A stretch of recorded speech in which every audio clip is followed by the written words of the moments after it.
Muy buenas noches. Hoy vamos a centrar nuestro programa del Pentáculo en la ufología. Hace algunas semanas nuestro invitado de hoy ya les advirtió que iba a estar con nosotros, lo prometió y lo ha cumplido. Como no, es el periodista y escritor Juan José Benítez. Juanjo, muy buenas noches. Buenas noches. Muchísimas gracias por estar de nuevo con nosotros. Juanjo, antes de que empecemos a hablar de este mundillo y sobre todo de tu libro La Quinta Columna, vamos a ver qué opina la gente de la calle de Euskadi sobre los extraterrestres. Vamos a ver lo que nos han dicho ustedes sobre ellos. ¿Cree usted en los extraterrestres? Sí, creo, sí. No. ¿Categórico? Categóricamente. ¿Por qué estás tan convencido? Porque lo he estudiado y no me ha demostrado nada. ¿Y tú? Yo se lo creo. Creo que no sería conveniente. Sí. Porque ya se han dado bastantes casos en los que unos han visto y así. Pues qué sé yo que le diga, pero me parece que no. Pues sí, ¿por qué no? Sí, creo. Y sí, y no. Ay, madre, no sé. Yo... Igual sí, no sé, sí. No sé qué le voy a contestar. Yo, como no entiendo, no. Los extraterrestres, pues la verdad es que no mucho. No creo. Supongo que sí. No sé. Sí. No creo, no. Sí, algo sí. No. Pues sí o no. Como habrás podido observar, Juanjo, en la encuesta, hay de todo. Hay personas que creen rotundamente en ellos y hay otras que no creen absolutamente nada. Normal. Parece que se mantiene todavía esta duplicidad, ¿no? Sí, las últimas encuestas arrojaban que había un 60% a nivel nacional de gente que sí cree, pero bueno, hay un 40% largo que todavía está dudando o que no cree en absoluto. Que todavía no cree. Juanjo, vamos a centrarnos en tu trabajo, en La Quinta Columna. ¿Por qué ese largo silencio de 7 años en concreto sobre ufología? Bueno, yo creo que ha habido dos razones fundamentales. Primera, porque yo no creo en la casualidad y entiendo que hay un momento para cada cosa y que cada persona tiene siempre algo importante que hacer en ese instante. Yo tenía que escribir sobre la vida de Jesús de Nazaret y digamos que aunque continúe las investigaciones de campo, decidí darle prioridad a la narración de la vida de Jesús. Y luego, en segundo lugar, porque me estaba casi convirtiendo en un devorador de casos de ovnis. Había que pensar, había que pararse, reflexionar. El tema es lo suficientemente importante como para meditar e intentar aportar algo más que simple casuística, es decir, reflexiones personales, hipótesis, aunque esas hipótesis pues son siempre susceptibles de variación. Algo muy común tuyo es siempre investigar personalmente todos los casos que te llegan. Sí, creo que es fundamental. Cuando te enteras de una información, de un aterrizaje, de un encuentro con tripulantes, lo que sea, creo que es importantísimo para empezar, ir al lugar, hablar con los testigos, recoger toda la información posible. ¿Qué has querido contar con este nuevo libro, con La Quinta Columna? Pues varias cosas, supongo. No me lo he leído, así que no te lo puedo decir. Pero una de las más importantes, primero, por supuesto, no convencer a nadie de nada, simplemente mostrarle lo que hay. Encuentros cercanos, en el tercer tipo, con tripulantes, con los que han conversado incluso, es decir, que es una realidad aplastante, que ya no se puede dudar, a poco que se tenga un mínimo de información. En segundo lugar, de que, desde mi punto de vista, todo el fenómeno ovni, o casi todo el fenómeno ovni, es un gran teatro. Y me explico. Entendemos los investigadores, o por lo menos los que estamos en el campo trabajando desde hace años, que ningún caso ovni sucede por casualidad, sino que todo parece meticulosamente programado por parte de esas civilizaciones no humanas.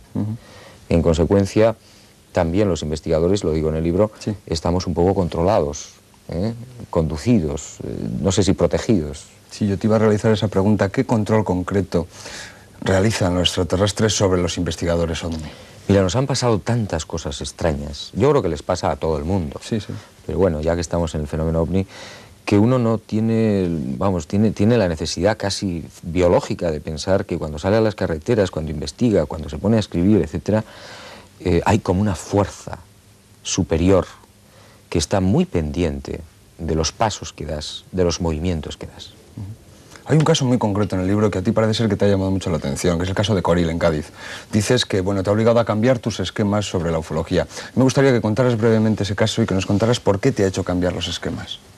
Bueno, veníamos sospechando desde hacía algunos años lo que se cuenta en la quinta columna, pero digamos que ahora ya quizás tiene un grado mayor de certeza. El 29 de septiembre del año pasado, en esta playa de Cádiz, 5 testigos durante una serie de días habían estado viendo ovnis sobre la playa.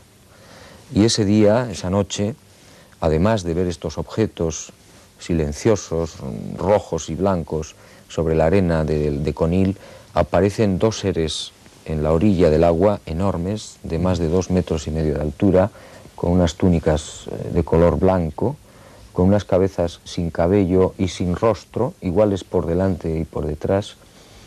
Les entra un gran pánico, retroceden, consiguen dominarlo y quedarse a una cierta distancia y observan cómo estos 2 seres se tumban en la arena, se pasan de uno a otro una pequeña esfera azul, como una pelota de ping-pong, y a los 6 o 7 segundos se levantan y ante el asombro de estos 5 testigos aparece un hombre y una mujer absolutamente normales, vestidos con ropa normal, que caminan hacia el pueblo, salvan los 300 metros de arena y se mezclan con el pueblo.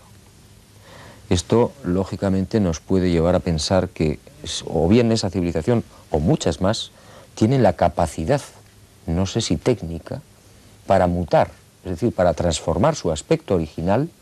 Y pasar por un ser humano normal y corriente. Exacto. Incluso puede demostrar, no sé, que están viviendo entre nosotros claramente. Lógicamente, porque estos 2 seres incluso se inscribieron en un hotel con nombres alemanes. Posteriormente hicimos una investigación y esas 2 personas existen, están vivas, pero en ese momento estaban en Alemania. Es decir, que poseen datos fidedignos y reales de personas de la Tierra que luego utilizan ellos para... Claro, hombre, si tienen una tecnología tan casi mágica, no creo que eso sea demasiado problema. El caso más comentado, sin duda alguna, del libro, sobre todo en Euskadi, ha salido en cantidad de revistas, de periódicos, ha sido el caso de los etarras. Esos presuntos etarras que estuvieron en contacto con unos extraterrestres y a partir de ahí abandonaron las armas. ¿Qué nos puedes contar de este caso? Yo estuve pensando mucho si debía o no incluir estos casos en el libro, por razones obvias. Sí. Pero me decidí a hacerlo porque entendí que, bueno, que le daba una variante a la fenomenología ovni. Efectivamente, yo me tropecé con una serie de personas que, por una serie de circunstancias muy extrañas, llegué hasta esta gente y sin pretenderlo, porque no hablábamos de esos temas, bueno, al final salió el asunto y uno de ellos, el más viejo, digamos, de la época del proceso de Burgos, sí, había tenido una amarga experiencia, según él, en La Rioja. Este hombre había visto 3 seres enormes.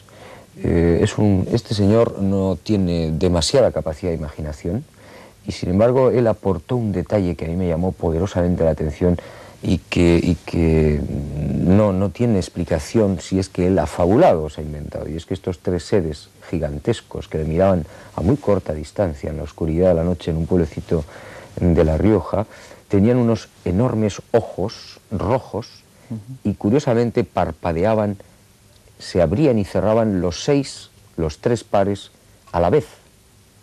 Esto fue y el silencio, lo que le causó un gran terror y hizo que este hombre huyera. Bueno, y en el segundo caso ocurrió algo probablemente más dramático incluso, porque se materializó un individuo desde la cabeza hacia los pies y, bueno, a raíz de estas experiencias, estos señores observaron que había otros canales y otros caminos. ¿Recibieron, Juanjo, alguna enseñanza concreta, alguna orden concreta de abandonar las armas? No exactamente una orden, sino simplemente una sugerencia, diciendo que no era el camino. ¿Puede esto haber ocurrido con otros miembros, quizá, que no hayan seguido sus indicaciones? ¿Tienes conocimiento? No tengo conocimiento de que haya ocurrido. Puede ser que haya ocurrido, no lo sé. Hay un caso muy distinto a este, que es el de Fuentecén, en Burgos, en 1981. Ya no solamente se habla ya de personas extraterrestres, sino de presuntas máquinas, ¿no? Lavadoras, las llamabas en tu libro, que emiten ladridos. ¿Qué puede ser esto? ¿Robots? Robots. Creemos que robots. Hombre, evidentemente, si de un objeto que está posado cerca de este pueblecito a las 3 de la mañana se oyen unas pisadas en la noche que se acercan a esta casa de este hombre, y tanto él como su hijo, como su mujer, observan cómo a lo largo de la cerca que rodea la casita, aparece lo que este hombre decía, un objeto cuadrado, metálico, como una lavadora o un pequeño frigorífico, que se pasea por delante de la cerca y que responde a los ladridos del perro de la familia con otros ladridos, pues lógicamente uno tiene que pensar que se trata de una máquina, de un robot muy curioso. Es el absurdo por excelencia, porque yo no entiendo que una civilización no humana baje a la tierra, en este caso a la provincia de Burgos, para reproducir los ladridos de un perro. No tendría ningún sentido. Pero precisamente en el absurdo por excelencia que es el fenómeno ovni... Puede tener un significado importante. Claro, porque estamos jugando con una lógica que seguramente no tiene nada que ver con la nuestra. Seguramente. Juanjo, ¿por qué afirmas una persona como tú, que te gusta tanto investigar, pero hasta las últimas consecuencias de los casos, que no sería conveniente para ti que tuvieras unos seres extraterrestres? Pues probablemente porque perdería un poco de ilusión y de gas. Es decir, yo ahora estoy en las carreteras, voy a los lugares donde se supone que se les ha visto, les espero, les aguardo en los lugares más increíbles, montañas, bosques, oscuridades, con la ilusión y el afán de tropezármelos o llegar más o menos hasta ellos.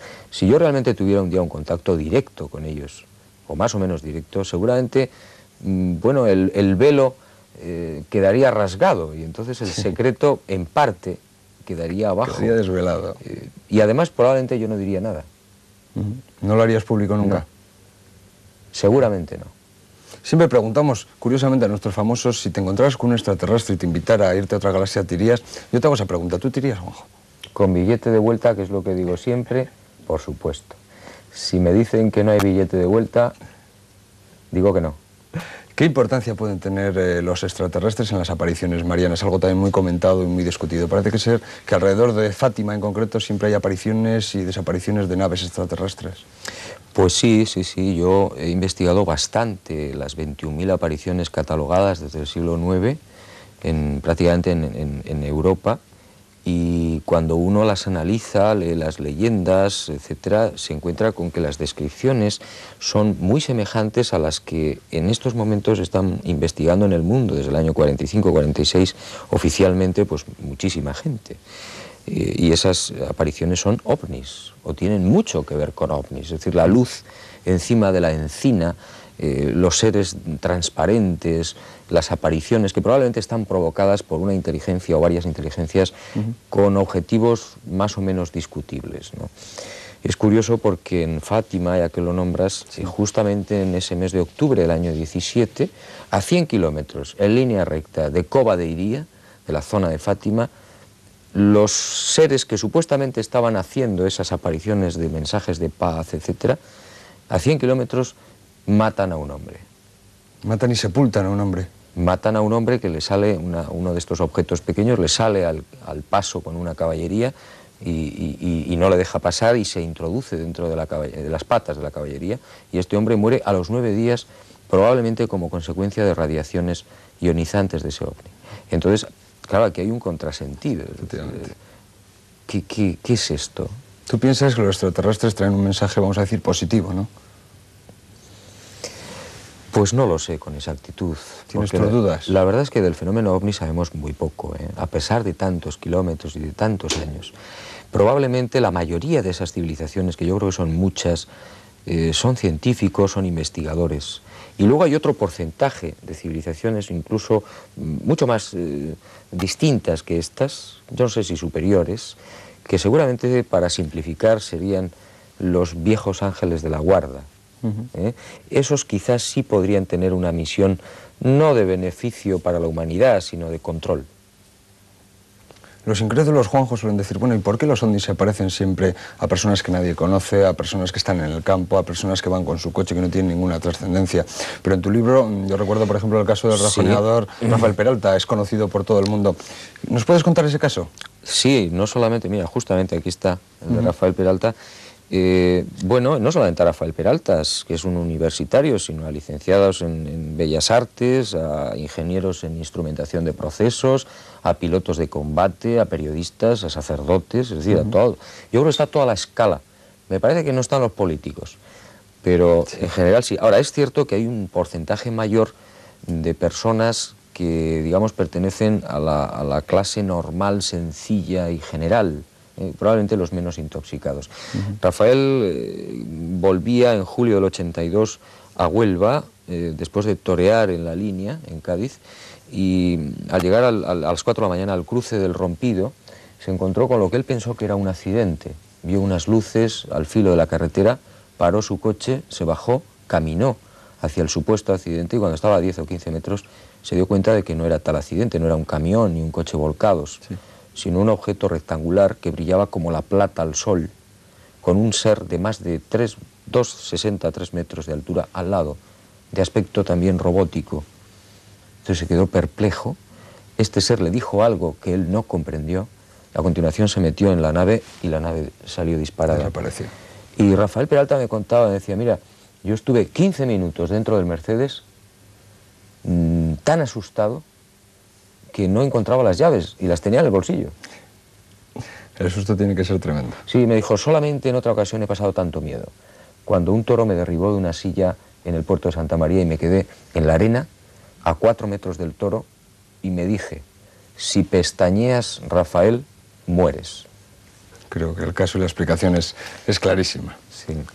Juanjo, hablábamos de que a políticos no conoces que se les hayan aparecido extraterrestres o que hayan hablado con ellos. Sin embargo, bueno, hay muchas teorías que hablan del informe Matrix, del Majestic 12, en el cual parece ser, bueno, que Estados Unidos, que Rusia, que están hartos ya de hablar con extraterrestres, incluso, bueno, de recibir órdenes de ellos o de tener intercambios con ellos, vamos a decir, pues políticos o de ideas o de mensajes. ¿Tú crees que puede haber una injerencia clara del mundo extraterrestre en la política actual? ¿Podemos estar siendo manejados por extraterrestres? Podríamos estar siendo manejados perfectamente. Yo creo que su tecnología es capaz de eso y de mucho más. Incluso cuando hablábamos de la mutación o la posible mutación de algunas de estas civilizaciones, eso nos da para pensar en cualquier cosa. Es decir, porque quién sabe si tú eres Michel Casas o yo soy Juanjo Benítez. Entonces, eso por un lado. Ahora, yo no creo en esos informes, entiendo que son pura intoxicación. Me cuesta mucho trabajo entender o creer que algunas civilizaciones hayan establecido contactos físicos con las potencias y sobre todo con los militares. No lo creo en absoluto, me cuesta mucho trabajo. Otra cosa es que ellos tengan o no, los militares, ovnis estrellados y cadáveres, eso sí lo creo. Eso es más posible. Sí lo creo. Yo conozco a algunos políticos, no muchos, que sí han tenido encuentros, y algunos muy famosos. Hace algunos años, ya que se habló de la duplicidad de personas, se habló precisamente de ti, Juanjo, que tú, Juanjo, ya no existías y que eras un extraterrestre, porque Juanjo Benítez realmente había muerto. Sí, fue una desagradable aventura que está en manos de la policía, donde se me acusaba a mí de ser un clónico, de ser un doble, y bueno, que el verdadero estaba sumergido en una cripta en Madrid. ¿Han podido encontrar esa cripta y ese Juanjo Benítez? En coma, sí. Bueno, yo hice las averiguaciones por pura curiosidad y bueno, se partían de risa, ¿no? En la clínica donde se suponía que estaba el doble. Juanjo, ¿quiénes son los vampiros y los sumos sacerdotes de la ufología? Pues como en todos los órdenes de la vida, gente que vive de lo que otros hacen, ¿eh? Y en este caso, pues yo les llamo vampiros, y creo que es una palabra muy adecuada, porque absorben el trabajo, los informes, el esfuerzo de los auténticos investigadores de campo de las provincias o de las regiones, y luego pues se quedan con esos informes, los bendicen, los pontifican y los condenan sin moverse de la poltrona, aunque sean doctores en informática o ingenieros industriales en una fábrica de coches. O sea, y eso abunda bastante, ¿no? En el epílogo de la quinta columna, de alguna manera enseñas a ser ufólogo, cómo hay que ser para ser un investigador ufológico, ¿no? ¿Qué les puedes contar a nuestros amigos sobre cómo ser un ufólogo? ¿Hay alguna técnica especial? Yo creo que eso ha sido un atrevimiento por mi parte, porque... Vamos a mezclar aquí el último espacio que hacemos de hágalo usted mismo, sea usted un ufólogo, como Juanjo Benítez. Bueno, en la medida de lo que yo pueda saber, que no es mucho, lo que sí digo es que entiendo que primero a investigar solamente se aprende investigando, que desgraciadamente todavía no ha entrado en la universidad la ufología, que entrará, por supuesto, y algún día será una disciplina académica, pero mientras eso no llega, lo que hay que intentar es ser una cosa muy simple, es ser curioso, científico, deportivo. Es decir, todo el mundo es curioso, todo el mundo de alguna manera se preocupa por aprender y leer, pero además hay que ser deportivo, es decir, hay que descubrir por sí mismo, que ese es el gran reto y la gran satisfacción. Entonces, yo creo que es así de sencillo. La gente que quiera investigar el fenómeno ovni tiene que tener en cuenta, sobre todo, esas tres premisas. Los vampiros solamente son curiosos y científicos, porque todo lo leen y lo aprenden en los libros, pero además hay que ser deportivo, hay que amar el riesgo, la aventura, el descubrimiento, la carretera. No hay que ser un investigador de salón, sino de campo. Exactamente. Juanjo, no te despedimos porque seguiremos ahora hablando en nuestro coloquio sobre ufología. Vamos a conocer la crítica literaria que realiza Maribel Guzmán sobre este libro, La Quinta Columna. Juan José Benítez, autor de los ya famosos Caballo de Troya, nos ofrece con este libro titulado La Quinta Columna el fruto de sus investigaciones en el campo de los ovni, así como sus reflexiones forjadas en 7 años de silencio informativo que seguramente habrán sido muy largos para sus lectores habituales. La parte más importante del libro está formada por innumerables casos de avistamientos y encuentros cercanos con supuestos humanoides, todos ellos relatados con el rigor que le caracteriza. En la introducción no solo nos explica su aparente abandono en estos años en lo que a publicación se refiere, sino que también se hace una dura crítica a los que él mismo denomina ufólogos de salón en contraposición a los investigadores de campo. Por último, el final del libro constituye un auténtico ABC del arte de la investigación ufológica. Retomamos ahora nuestro programa en el coloquio. Hablaremos ahora sobre ufología. Saludamos a nuestros 4 contertulios. Lice Moreno, muy buenas noches. Buenas noches. Juanjo Benítez, de nuevo, muy buenas noches. Hola, buenas noches. Tomás Santiago, buenas noches. Hola, buenas noches. Y José Ramón Sentinella, buenas noches. Escuchabais antes que en la entrevista que mantenía yo con Juanjo hablábamos de ese famoso caso de los etarras que han abandonado las armas tras, bueno, unos contactos extraterrestres. ¿Vosotros pensáis que puede haber una injerencia directa en estos momentos de los extraterrestres en la política actual de la Tierra? Hombre, si la injerencia es así, bendita sea la injerencia, ¿no? Lo que yo sí creo, y ya es tiempo de constatar, no de trabajar tanto sobre el fenómeno ovni, que está gastadísimo y que produce una reiteración tonta, ¿no? Yo creo que hay que empezar a ver el trasfondo del fenómeno ovni, que hay que empezar a decir que es espiritual, o por lo menos tiene una línea humanística o espiritualista. Y en el caso de los etarras arrepentidos, pues es un claro exponente de ese humanismo o de esa espiritualidad. Desde luego, yo en toda la investigación que he hecho en estos años, que son bastantes años, veo que lo más seductor del fenómeno ovni es lo que está detrás, el trasfondo humano, espiritual, altruista, elevado, desde luego, y yo a eso me apunto, desde luego. Y aparte de esa predisposición humanista, ese mensaje humanista, ¿puede haber un mensaje político también? No. En absoluto. Yo creo que no, vamos. O sea, claro, el que estudia, por ejemplo, una persona que haya mirado la mitología comparada de los pueblos y lo haya mirado a la luz del siglo XX, es decir, sin el dogma, sin estar mediatizado por una educación más o menos pseudo-religiosa, se da cuenta de que hay un fenómeno común, y es que elementos externos nos visitan. Y todos los elementos externos que han venido con aparato aéreo, aparato fenoménico, aparato milagrero, milagroso, tienen, en fin, o al fin, un proyecto evolutivo positivo. O sea, yo no conozco en absoluto que estos seres se manifiesten, salvo en pequeñísimos casos de violencia esporádica que quizá no esté ni siquiera dirigida, o sea, con una objetividad directa, se ve que hay un fin altruista, elevado. Y pienso además que todas las personas que han cambiado la Tierra, que han inducido a un cambio doctrinal o un cambio humanístico en la Tierra, profetas incluidos y demás, han estado muy bien dirigidos por entidades que, ¿por qué no? Ya es tiempo de decir que tienen mucho que ver con el fenómeno extraterrestre.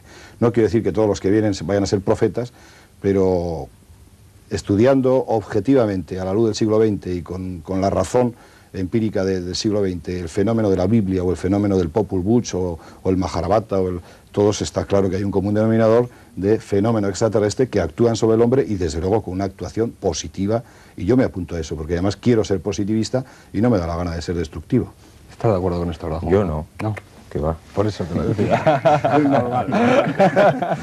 Bueno, afortunadamente mi buen amigo Lice y yo no estamos de acuerdo en muchas cosas, ¿no? Yo en lo que no estoy de acuerdo sobre todo es en el hecho de que todo el fenómeno ovni sea positivo. Por lo menos lo que se advierte a lo largo de la historia en muchas ocasiones no parece tal. Por ejemplo, las guerras de Yahvé ocasionaron más de 200.000 muertos. Es decir, si constatamos que dentro del Antiguo Testamento y del fenómeno Yahvé, por ejemplo, hay una clara realización o aparición de ovnis, es decir, la nube de fuego, la columna de humo, etcétera, etcétera, los carros de de fuego, de Ezequiel, tal, realmente ahí no hay un aspecto positivo en el sentido más noble de la palabra, que es a la que yo supongo que se refiere Lice, sino que realmente hay una manipulación grave, es decir, matar a los niños de los primogénitos es muy grave, ¿eh? Y eso ha ocurrido incluso en la Reconquista, por ejemplo, española, es decir, cuando estudias la fenomenología ovni en las batallas entre cristianos y musulmanes, te das cuenta de que tanto a un bando como al otro se les aparecían una serie de personajes, de luces, tal, que les instigaban a la batalla y que, bueno, cuando lo ves en la distancia te das cuenta de que hay corrimientos de fronteras en la península, pero totalmente ayudado o instigado por estas luces, por estos objetos, por estos ovnis en definitiva, que de alguna manera tenían interés en que unos reyes u otros avanzaran o retrocedieran. Y yo creo que esto es extensivo a muchos capítulos de la historia humana, es decir, yo no veo tan claro que todo el fenómeno ovni sea así, sino que hay cosas muy oscuras, muy oscuras. Yo no puedo justificar bajo ningún concepto la muerte de más de 200.000 personas en la llegada del pueblo elegido a la Tierra Prometida y su instalación en la Tierra Prometida. Bueno, sí, vienes a dar la razón a Salvador Freixedo. No. En muchos casos, Salvador, la mutilación de seres, la mutilación de animales. Salvador es mucho más drástico. Él habla de que las actuales civilizaciones, los actuales ovnis, todos son negativos y todos son peligrosos, y yo en eso no estoy de acuerdo. Es decir, Salvador Freixedo es la contraposición de Lice. Uno para todo, todos son buenos, para el otro todos son malos. Este es un término medio. Yo en cierta medida estoy de acuerdo con Juanjo. Ni positivo ni negativo el fenómeno ovni. Y para mí realmente no hay unas pruebas físicas tangibles y fehacientes para poder decir que nos estén manejando ya sea en positivo o negativo, o sea, para bien o para mal. Que ni vengan a salvarnos ni vengan a por nosotros, como dice Salvador. O sea, realmente quiero hacer puede haber un equilibrio, quizá el momento, la situación concreta. Pero vamos a ser objetivos. O sea, la Biblia está escrita por hombres, y quiero hacer constar esto. El pueblo hebreo está sometido a una esclavitud tremenda. Tiene la necesidad psicológica de crear un Dios que le sea capaz de liberar y además que encarne o que personifique todo el odio acumulado de generaciones. Entonces hacen un Dios épico, un Dios escrito, traducido a través de una escritura totalmente influenciada por ese odio, por esa represión, y hacen un Dios poderoso que además es enemigo de los que le han reprimido y es enemigo de aquellos que les cierran las puertas. Ahora, ¿hasta qué punto podemos decir que el historiador bíblico, el que escribe la pluma, que es un hebreo, evidentemente, con toda la carga emocional de un pueblo liberándose, puede escoger y a través de una lectura puramente humana atribuir a un fenómeno de observación, como puede ser Yahvé, que está en el espacio y demás, le puedes atribuir toda la violencia de lo que ocurre abajo? Yo creo que no. O sea, yo creo que eso es cosas de hombres, hechas por los hombres y además digeridas, entendidas por los hombres. Ahora bien, si nosotros hacemos un esfuerzo de observación y vemos que mostrando un poder total los extraterrestres a lo largo de la historia, constatando ese poder simplemente por las manifestaciones físicas y por otra serie de hechos, si hubieran querido tener una intención directa de hostilidad, evidentemente lo hubieran empleado en la prehistoria. Y se da cuenta uno que estamos creciendo con una lógica extraña humana, evolutivamente de una manera muy positiva. Tan positiva que tú y yo podemos estar aquí criticando el fenómeno, porque hemos ganado madurez de conciencia. Ahora bien, la Biblia está escrita por hombres y la Biblia tiene tres lecturas. Una es física y tiene unas respuestas físicas, una es psíquica y tiene unas respuestas a unas predisposiciones psíquicas, y una es espiritual. Y te aseguro que la Biblia espiritual no tiene que ver casi nada con la física. Eso no, por supuesto. No, yo a lo que me refiero son a hechos puntuales, que si realmente la Biblia está recogiendo la verdad o una cierta verdad. Sí, pero por hombres mediatizados por su cultura. Pero hombres mediatizados que van a atravesar el Mar Rojo, y si es cierto que realmente Yahvé va por delante y les ayuda, entre comillas, se cargan a un ejército. No. Leamos bien la Biblia. O sea, escucha una cosa, se abre el Mar Rojo, probablemente dos naves se pusieron interfiriendo, o como se sopla un vaso de agua, dice así la tradición esotérica, que soplaron en el Mar Rojo y se formó unas columnas. Y ahí pasó el pueblo hebreo. Lo que está claro es que el faraón podía haber tenido dos aptitudes, seguir persiguiéndoles o no.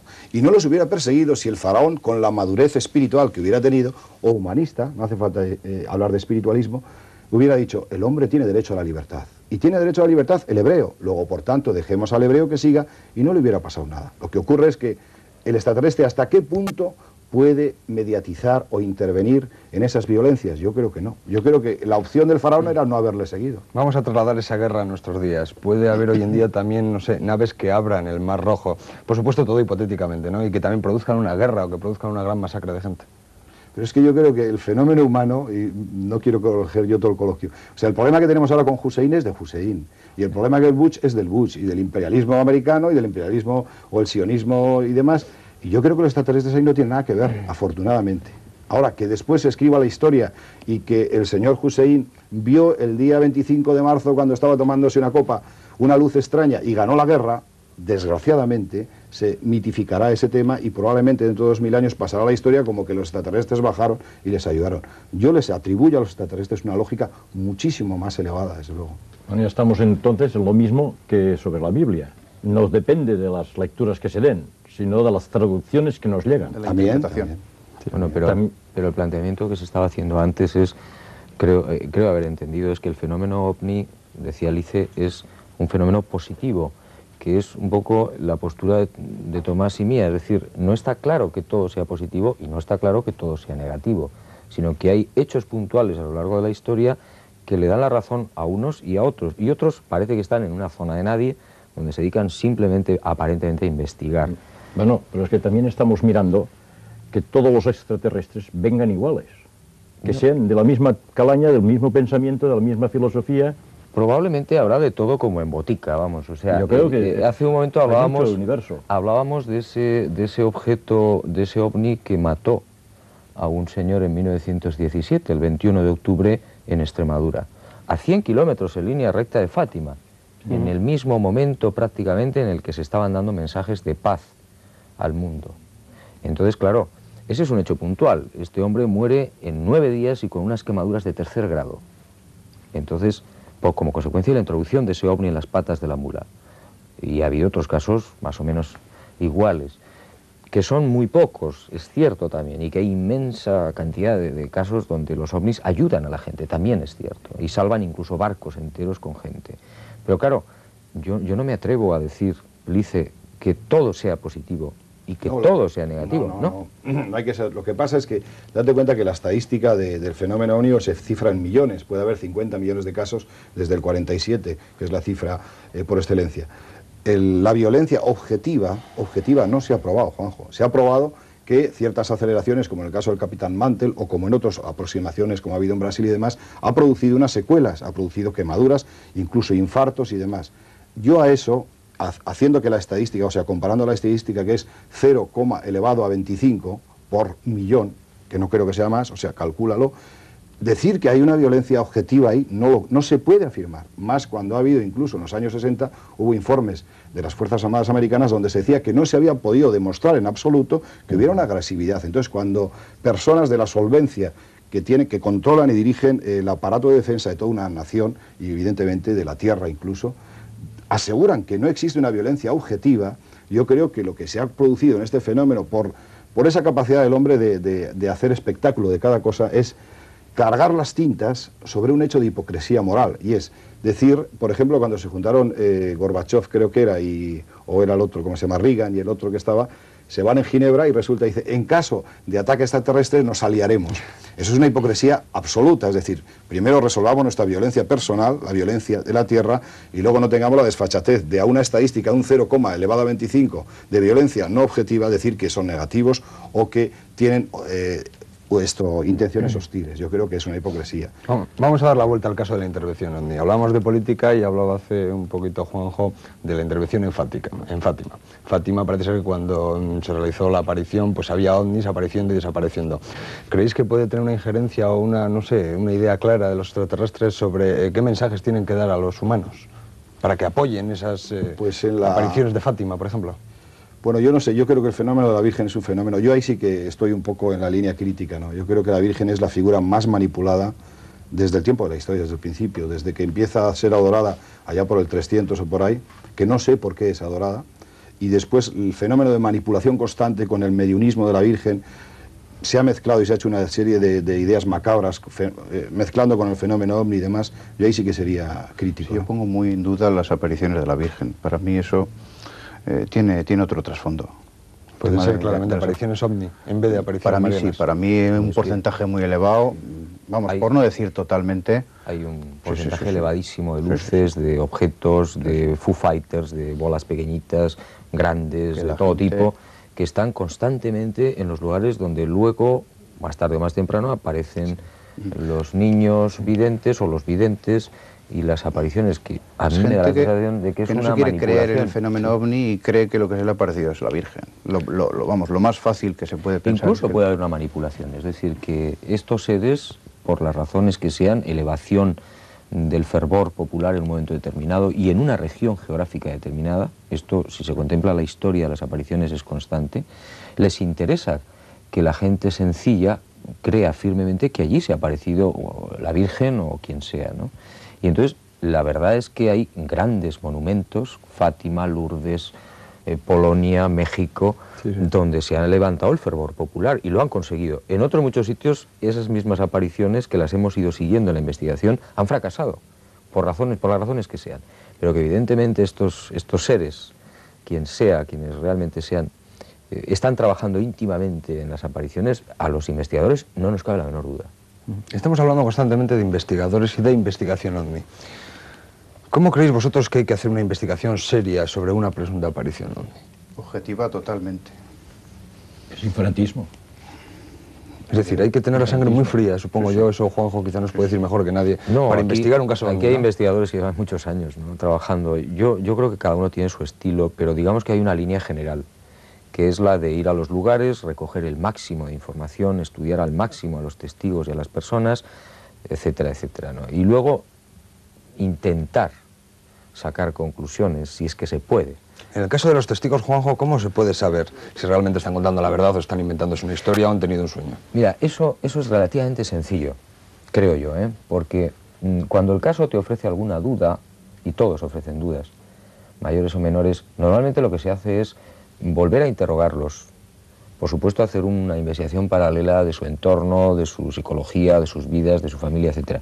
Pero lo más importante, y en los que si realmente él está fabulando, mintiendo, cae siempre, es al segundo o al tercer interrogatorio, porque se contradice. No lo resiste ni más si esos interrogatorios se espacian en el tiempo. Si tú ves a una persona ahora y al cabo de 6 meses y al cabo de 1 año, esta persona, si está mintiendo, se le pilla. Lo que ha sido una constante en este mundo de la investigación ufológica ha sido el intento de desprestigio. A nivel muchas veces de prensa, a nivel político, a nivel militar. ¿Quién o qué desprestigia o intenta desprestigiar el fenómeno? Que, pues, la verdad es que los estamentos oficiales lo tendrían muy crudo si realmente se llegase a desvelar todos los testimonios que tenemos, de todos los testimonios que hay sobre el fenómeno ovni, todos los que nos cuentan los contactados, de todas estas supuestas civilizaciones, de su organización y todo lo que traen. Si eso se llegase a desvelar como cierto, pues se vendrían abajo todos nuestros esquemas. Bueno, en cierta parte también mucha culpa es de los propios investigadores, porque los hay que investigan y los hay que se llaman investigadores y lo que son vividores del tema. Sí, eso pasa en todas las ciencias psicológicas, pasa exactamente igual. Sí, en bueno, las cartas astrales, hay en la científicos que presuponen el fenómeno ovni como algo sin ninguna base racional. No, y lo presentan de una forma muy de película, y desacreditan a otros. Y, es decir, hay ¿Eso es lo que pienso? Que hay un fenómeno de resistencia. Yo creo que hay una era, ¿no? Por mi información, que soy más astrológico, hay una era y hay un cambio que se palpa hasta tocando las piedras, ¿no? Y yo creo que en todo tipo de cambio, en los milenios y en todo tipo de giros de la historia ha habido elementos reactivos. Nadie quiere cambiar las cosas y eso se nota incluso no en los investigadores, sino en el hombre de la calle. O sea, es muy difícil desestabilizar a una persona de sus creencias y dejarle desnudo de una serie de parámetros dogmáticos y decirle, no, es que no vale. Eso es durísimo, yo te aseguro que es durísimo. Además, fíjate, yo creo que la humanidad es muy joven, es jovencísima. Sí. Entonces, el otro día estaba leyendo un libro y veía con asombro que la ciencia aceptó ocuparse de la investigación de los meteoritos en 1803. Antes había decenas y decenas o cientos de testigos que juraban por su vida que habían visto caer piedras del cielo. Y la ciencia se resistía, no les creía, consideraba... Ya lo era. Y en 1803, al fin, gracias a 2 científicos, pues la ciencia se comprometió por lo menos a investigar. no hace ni 200 años. Sí, es un hecho reactivo. Claro, con los ovnis está pasando lo mismo. Es decir, llegará un momento en que la opinión pública estará tan concienciada y serán tan numerosos los casos, y por supuesto los militares se verán pillados y tendrán que abrir lo que tienen en sus archivos, que al fin la ciencia, la universidad dirá, bueno, de acuerdo, vamos a investigar. El problema sea quizá que los científicos intenten llevar los ovnis a un laboratorio y, bueno, quizás lo difícil, ¿no? Pues tener un laboratorio ciertos fenómenos. Para mí también podría ser que lo están investigando y con mucha profundidad y que saben mucho y no lo dan a conocer. Yo sabes lo que veo en todo esto, insisto en mi línea espiritualista, ¿no? No es que yo sea un santón, pero yo creo que para el que sabe mirar una piedra habla, ¿no? Para el poeta una piedra habla, evidentemente, y hace la mejor poesía. Yo creo que si a todo tipo de racionamiento o de razón o de investigación no se le acopla un fenómeno espiritual o por lo menos elevado, un factor de psiquismo elevado, no se va a resolver el problema de los ovnis. O sea, y ya no es un problema de ovnis en sí, es un problema de la propia credibilidad humana y de las aspiraciones y las potencialidades del ser humano. ¿Yo para qué estoy aquí? ¿Para ser analizado en un laboratorio? ¿O resulta que tengo reacciones interiores, tengo alma, sentimientos? Y esto lo sabéis todos muy bien, cuando en el fenómeno ovni sale un tío que va hablando del contactismo espiritual, yo tengo la etiqueta de sectario o de tío raro, y es precisamente o sea, dentro del propio fenómeno ovni hay una escala y una especie de traducción de lo que ocurre en la sociedad. Es decir, los que avanzan en el campo del espíritu o del campo psíquico, se les tacha de la lista, lo sabéis muy bien, y dice, no, este es un tío raro, y nos tenemos que meter debajo tierra, pasando las mismas consecuencias que lo que nosotros intentamos trasladar a una sociedad plural, ¿no? Es curioso. Curiosamente, Elice, también hablando de esta línea espiritual, yo creo que una gran mayoría de las personas que están ya introducidas seriamente en el estudio del fenómeno ovni siente que algo va a ocurrir, que algo va a pasar, que algo está cambiando, que alguien va a venir quizá. ¿Qué pensáis vosotros de esto? Porque creo que es un tema muy serio. ¿Sabes lo que pasa? Mira, el mayor tormento que puede tener un individuo es el que es coherente con la investigación. O sea, yo me acuerdo, ¿te acuerdas tú, Juanjo, que íbamos al Monte Umbe con una petaca de coñac que hacía un frío de miedo, y te estoy hablando de hace 17 años, 18 años y por ahí, y entonces pues todos queríamos coger el platillo con las manos. Y evidentemente investigas, y no eres tonto, o sea, tienes que estar muchos años de ahí. Llega un momento que la investigación te compromete de tal manera que tienes que cuestionarte qué haces.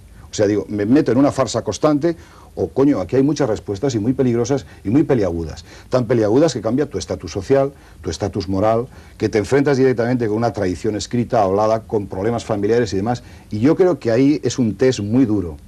Gente de este tipo, o sea, que ha aceptado la trascendencia del ovni, pues se tiene que meter tipo Santón en una cueva cerrado y esperar los golpes. Y hay gente más valiente que tiene la capacidad de salir y tiene la habilidad de contar las cosas. Ahora, yo creo que detrás de cada investigador sano hay un humanista. ¿Vosotros creéis que puede llegar un cambio relacionado con los grandes investigadores de ovnis del mundo, los grandes Antones de la ufología mundial, hace ya un poco de tiempo que están cambiando hacia lo que dice Elice? Es decir, están buscando la parte espiritual, si quieres, entre comillas, el trasfondo que no vemos, pero que realmente puede ser la gran o grandes razones de la existencia de este fenómeno tan escurridizo.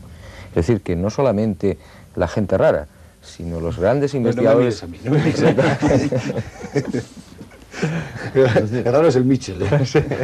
El investigador que se dedica a ello termina perdiendo el dogmatismo para coger más un espiritualismo propio, que lógicamente también llega a su entorno. Sí, sí. Yo creo que hasta Einstein, que es el racionalista puro, el hombre de la matemática, consigue llegar a un plano filosófico muy elevado. Y además el propio Einstein se dice que pronunció la frase fatídica de que estuvo en contacto con, o que sabía de la existencia de extraterrestres que habían abandonado el planeta hace unos cuantos miles de años. Llegar a esas conclusiones, un Einstein, que es el fenómeno del racionalismo puro, es muy delicado. Había una frase maravillosa en la película E.T., creo recordar, o Encuentros en la tercera fase, que probablemente no es cierta, pero que tiene un gran fondo filosófico, cuando hablan de Einstein, y le dice, no, es que era uno de ellos. Uno de ellos, sí. ¿Cuándo pensáis que dejará de ser este fenómeno ovni un tema marginal a nivel de información? ¿Cuándo dejaréis de ser los raros? Pues seguramente dentro de un tiempo, como ha pasado con la parapsicología. La parapsicología hace 10 años o poco más, pues era una cosa extrañísima. Hoy está ya en un buen número de universidades. Bueno, hasta el siglo XVII a Miguel Servet pues se le ocurrió decir que existía la circulación pulmonar y lo quemaron con leña verde. En fin, yo creo que todas las verdades, es cuestión de madurez, cuando nacen son perseguidas, ¿no? Cuando sepamos quiénes son, qué son, de dónde vienen y para qué vienen, que es el mito que seguimos buscando desde que empezamos a investigar, cuando sepamos eso, creo que puede perder el interés, ¿no? Pues esperemos a saber todas esas cosas. Será el final de... ¿Crees que podremos saberlo nunca? Todo tiene su tiempo. Una es posible, interrogación. quizá que sí, ¿no? Lo dejamos ahí, esta interrogación. Muchísimas gracias a los cuatro por haber estado con nosotros.